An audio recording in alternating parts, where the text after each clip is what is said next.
Morning everyone, back with blurbs and beginnings of my gay fiction, and this is the turn of the beginning of Knowledge, which is a dark and dangerous romance about love, obsession and desire.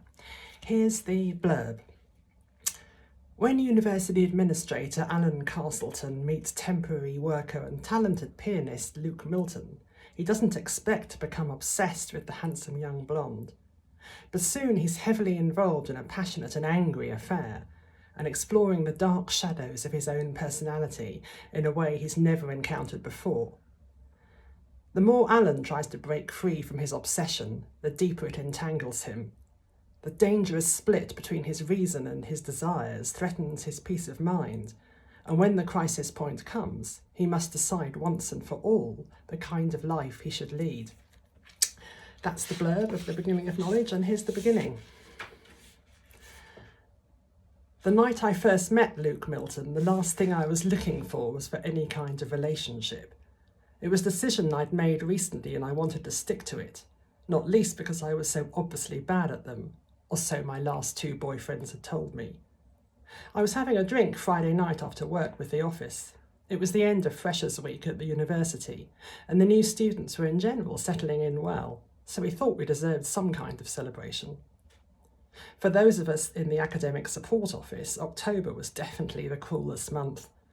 My colleague Jo, Mouthy Jo to her friends, had bought the first round, and now it was my turn.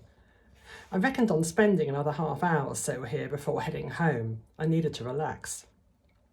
With 2 white wines, a gin and tonic and a couple of beers on the tray I'd grabbed from the bar, I returned to our group, which had to be the noisiest one in the pub. By now, it wasn't just my usual work gang. A blonde man, early 20s at a glance, with the longest, most elegant fingers I'd ever seen on a bloke, was sitting at the table as well, squeezed up next to Jo. He was nursing a beer. When he glanced at me, I felt cold for a moment or two, as if everything was out of step.